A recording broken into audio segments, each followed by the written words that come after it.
Welcome sa Tagalog Horoscope, ang iyong gabay sa pang-araw-araw na buhay. Hatid namin ang pinakadetalyadong horoscope na magsisilbing gabay mo sa pera, trabaho, pag-ibig, kalusugan, at swerte. Naway magtagumpay sa buhay ang lahat ng ating tagapakinig at subscribers sa buong mundo. Maraming salamat sa pag-subscribe at tanggapin ang siksik, liglig, at umaapaw na biyayang hatid ng Tagalog Horoscope. Ito ang iyong pang-araw-araw na horoscope para sa Aquarius, para sa Abril 30, 2025. Ngayong araw na ito, Abril 30, espesyal ang enerhiya na naghihintay para sa iyo, Aquarius, habang ang buwan ay sumasayaw sa Gemini, na nagpapaliwanag sa iyong mundo ng isang masigla at malikhain na kuryosidad. Ang iyong kakaibang alindog at karisma ay nagniningning sa mga tao sa iyong paligid. Kaya't magbibigay daan ito sa iyo upang yakapin hindi lamang ang iyong mga pasyon, kundi pati na rin ang iyong kalayaan. Sa bawat hakbang na gagawin mo, alalahanin ang iyong likas na pagkamausisa at ipagpatuloy ang pagyakap sa mga pagkakataon na nagpapalawak ng iyong pananaw. Sa pagkakataong ito, bigyang pansin ang iyong mga nararamdaman at instinct at hayaang ito ang maging gabay sa iyong mga desisyon. Ang araw na ito ay puno ng potensyal na magbukas ng mga bagong pananaw na maghuhubog sa iyong landas patungo sa mas magaan at makulay na hinaharap. Ang iyong natural na alindog ay nagdadala sa iyo ng hindi inaasahang koneksyon at pagkakataon para magtagumpay sa mga proyekto at adhikain. Ang pagtangkilik sa iyong sariling kakayahan ay magpapalakas sa iyo upang mas maging maligaya at kontento sa iyong ginagawa. Sa bawat hakbang na tinatahak mo, tandaan na ikaw ang may kakayahang magpasya sa iyong landas at magtakda ng mga layunin na magdadala sa iyo sa mas mataas na antas ng tagumpay. Ang paggamit ng iyong sariling kaalaman at likas na talino ay magdadala sa iyo ng kaligayahan at magpapalakas sa iyong espiritu. Huwag mag-alinlangan sa iyong mga desisyon, ang iyong personal na lakas at likas na karisma ay magdadala sa iyo sa mga bagong tagumpay. Sa araw na ito, magiging mahalaga ang iyong kakayahang magmuni-muni at tumingin sa loob ng iyong sarili. Hindi mo kailangang makipagsabayan sa ibang tao o mag-alala sa kanilang mga ginagawa. Ang mga kilos ng iba ay maaaring magdulot sa iyo ng kalituhan at maaaring magtulak sa iyo na magtakda ng maling layunin. Sa halip, maglaan ng oras upang magpahinga at mag-isip kung ano ang pinakamahalaga para sa iyo. Ang oras na ito ay pagkakataon upang pahalagahan ang iyong sariling mga opinyon at desisyon. Huwag kalimutan na ikaw ang may hawak ng iyong sariling kapalaran at walang ibang makakapagbigay ng tamang direksyon para sa iyo kundi ikaw mismo. Iwasan ang mga external na impluensya at hayaan ang iyong sariling boses ang magtulungan sa paghahanap ng tamang landas. Maraming mga pagkakataon na iyong araw na magbubukas ng bagong mga pakikipagsapalaran. Maaaring magbukas ang mga pagkakataon sa iyo sa anyo ng mga hindi planadong lakad o biglaang inspirasyon. Ang mga impromptu na karanasan ay magbibigay sa iyo ng mga bagong pananaw na hindi mo inaasahan. Buksan ang iyong isipan at yakapin ang spontaneity. Ang mga hindi planadong kaganapan ay kadalasang nagdadala ng mga pinakamahusay na karanasan, kaya't magtiwala sa iyong sarili at sa iyong intuisyon. Ang buhay ay hindi laging kailangang sundan ng mahigpit na plano, minsan, ang mga hindi inaasahang pagkakataon ay nagiging mga daan patungo sa pinakamagandang mga karanasan. Sa mga sandaling ito, mas lalo mong madarama ang kabighanian ng pagiging bukas sa mga posibilidad.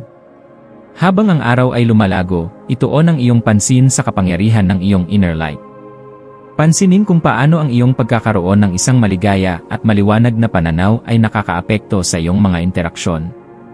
Sa bawat pagkakataon, ikaw ay nagiging isang simbolo ng positibong enerhiya, at ang iyong mga desisyon ay nagsisilbing gabay hindi lamang para sa iyong sarili kundi pati na rin sa iyong mga nakapaligid. Ang enerhiya na nagmumula sa iyong pagkatao ay makikita sa lahat ng iyong ginagawa. Huwag maliitin ang epekto na may kakayahang magbago ng mga bagay sa iyong paligid sa bawat hakbang na tinatahak mo. Ang mga maliliit na pagbabago ay maaaring magdala ng malaking epekto. Kaya't patuloy na pagtuunan ng pansin ang iyong mga desisyon at layunin sa bawat aspeto ng iyong buhay. Sa gabing ito, maglaan ng oras upang magpahinga at magmuni-muni sa mga nagdaang kaganapan. Pagnilayan ang iyong mga desisyon at tingnan kung paano ang mga ito ay nag-ambag sa iyong pag-unlad. Magtiwala sa iyong sarili at sa iyong kakayahang magdesisyon ng tama. Ang bawat hakbang na tinatahak mo ay isang hakbang patungo sa iyong mas mataas na layunin sa buhay. Magpatuloy na maglakbay ng may positibong pananaw, at patuloy na yakapin ang iyong kalayaan at pagnanasa sa bagong kaalaman. Ngayong araw, ang maswerteng kulay para sa iyo ay dilaw at lila. Ang dilaw ay nagdadala ng kaligayahan at liwanag sa iyong buhay, habang ang lila ay sumisimbolo ng espiritual na lakas at koneksyon sa mas mataas na kaalaman. Pagsamahin ang mga kulay na ito sa iyong araw upang madama ang kanilang positibong epekto sa iyong mga desisyon. Ang maswerteng numero mo ngayon ay 3, 7 at 11. Ang tatlong numero ay nagsisimbolo ng balanse at armonya sa iyong buhay.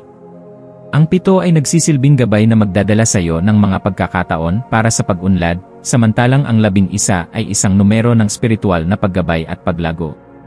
Ang mga numerong ito ay makakatulong sa iyo upang patuloy na magpatuloy sa iyong paglalakbay at magsimula ng bagong mga hakbang na magdadala sa iyo sa mas magaan at mas matagumpay na landas. Ang maswerteng gawain mo ngayon ay maglaan ng oras upang magplano ng mga bagay na magpapalakas sa iyong espiritu at magdudulot sa iyo ng kaligayahan. Ang pagpaplano ng mga aktibidad na magpapataas ng iyong moral at magbibigay ng kasiyahan sa iyong puso ay makakatulong upang mapanatili ang iyong positibong pananaw sa buhay. Magsimula ng mga proyekto na magbibigay sa iyo ng kasiyahan at magdadala sa iyo ng personal na kasiyahan. Iwasan ang anumang bagay na magdudulot sa iyo ng stress o pag-aalala. Huwag kalimutan na ang buhay ay para sa pag-unlad at kasiyahan, kaya't maglaan ng oras upang magpasaya sa iyong sarili at sa iyong mga mahal sa buhay. Sa pagtatapos ng araw, maglaan ng oras upang magpahinga at magmuni-muni sa iyong mga nakaraang desisyon. Ang iyong mga hakbang ay nagdadala sa iyo sa mas mataas na antas ng iyong personal na pag-unlad. Patuloy na magtiwala sa iyong sarili at yakapin ang bawat bagong karanasan na darating sa iyong buhay. Ang bawat hakbang na tinatahak mo ay isang hakbang patungo sa mas mataas na layunin, kaya't patuloy na maglakbay ng may pag-asa at determinasyon.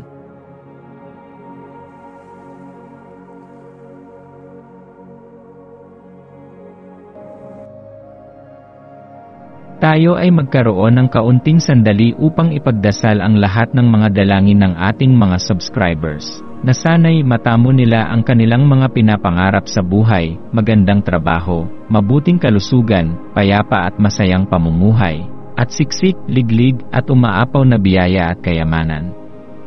Ipinagdarasal namin ng mataimtim ang lahat ng mga komento sa nakaraang video, at hinihiling namin, Panginoon, na pagpalain mo ang ating mga subscribers ng masayang buhay sa mundong ibabaw. Maraming salamat po.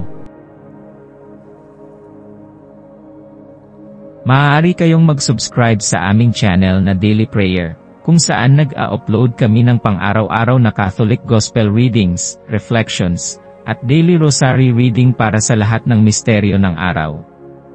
Tulungan ninyo kaming buuin ang community na ito at mag-subscribe na. Ang link ay nasa description box.